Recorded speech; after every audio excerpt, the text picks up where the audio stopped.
माता दोस्तों, ज्येष्ठ माह के मंगलवार यानी कि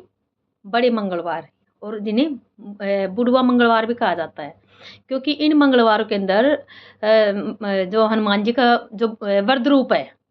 उसकी पूजा की जाती है। बताया जाता है कि रामायण काल के अंदर श्री राम जी से जो हनुमान जी थे पहली बार मिले थे इन्हीं मंगलवारों के अंदर। ज्येष्ठ माह के जो मंगलवार आते हैं इन्हीं मंगलवारों में मंगलवार को हनुमान जी थे जो श्री राम जी से पहली बार मिले थे, इसलिए इन मंगलवारों को बड़े मंगलवार या फिर बुढ़वा मंगलवार के नाम से जाना जाता है। तो लेकिन एक बात इसमें विशेष ये भी होती है कि जैसे पहली बार मिले थे राम जी से हनुमान जी, तो इसी कारण क्या होता है कि इन मंगलवारों के अंदर किया गया आपका कोई भी कार्य, फिर चाहे दान पुण्य का कार्य हो या फिर हनुमान जी को खुश मतलब कि हनुमान जी का निमित्त आप जो भी कोई कार्य करते हैं तो वो तुरंत आपको फल देता है और अच्छे फल देता है, मतलब कि बहुत अच्छा। चाहे फिर आपको आपकी कैसी भी कोई दिक्कत चल रही हो अपने आपके जीवन के अंदर, संतान संबंधी हो, फिर ब्याह शादी संबंधित हो, धन संबंधित हो, यानी कि रण रोग शत्रु तीनों जो आज के युग की सबसे बड़ी बीमारी सबसे बड़ी परेशानी होती है, ये हो चाहे कोई भी आपकी कैसी भी दिक्कत क्यों ना हो, कोई भी दिक्कत को आप पार पा सकते हैं। इस दिन आप कोई भी पूजा पाठ करके हनुमान जी को प्रसाद चढ़ा के,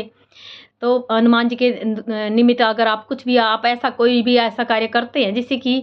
जो हनुमान जी हैं आपको खुश होकर के आपको ज़्यादा अच्छा रिजल्ट दे, यानी कि बहुत अच्छा आपको फल दे, यानी कि आपकी जो जीवन की जितनी परेशानियाँ आ रही हैं वो सारी खत्म हो जाएं। तो आप अगर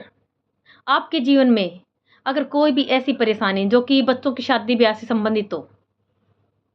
और या फिर आपके बच्चों में कोई मांगलिक दोष हो, इसके निमित्त मैं आपको आज दो छोटे छोटे उपाय बताऊंगी।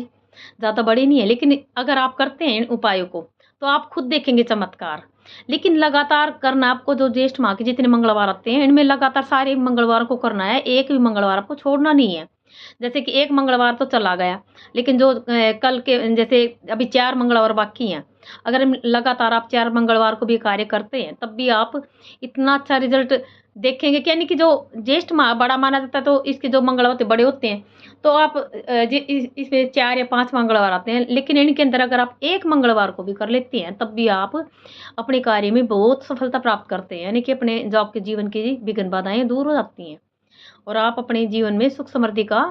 यानी कि सुख समृद्धि का वास आपके जीवन में होता है, साथ ही आप परेशानी से बचे रहते हैं। तो ऐसा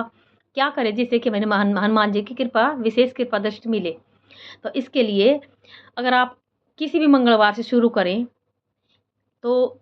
1 या फिर 2, 3, 4 जितने मंगलवार करें आप किसी भी मंगलवार से शुरू कर सकते हैं। क्या कि कम से कम भी 11 हनुमान चालीसा पुस्तकें छोटी छोटी आती हैं, छोटी ले लीजिए, 5 रुपए की भी आती है, 10 रुपए की भी आती है, 20 रुपए की भी आती है, जितनी आपकी श्रद्धा हो इतने रुपए वाली है। आप 11 हनुमान चालीसा लेकर के किसी भी हनुमान मंदिर में चले जाइए और साथ में आप गुड़ चने का प्रसाद हो, और अगर गुड़ चने का प्रसाद नहीं हो तो बूंदी का प्रसाद भी ले सकते हैं, फिर पतासे का प्रसाद भी ले सकते हैं, इनमें से कोई भी प्रसाद आप ले सकते हैं। और साथ ही हो दक्षिणा,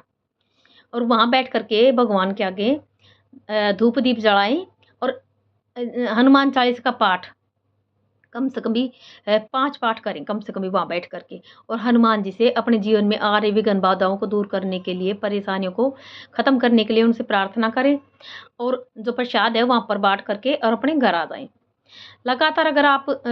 सारे मंगलवार को करते हैं तो बहुत ज़्यादा बढ़िया रहता है, लेकिन अगर आप सारे मंगलवार को नहीं कर सकते हैं, कोई एक भी मंगलवार अगर आपने ये उपाय कर लिया तो आप खुद देखेंगे कि आपके जीवन में चमत्कार, आप खुद बोलेंगे कि बहुत अच्छा रहा हमारे लिए। लेकिन करके देखना आप, तभी करने के बाद ही इंसान को पता लगता है कि अच्छा है बुरे का, तो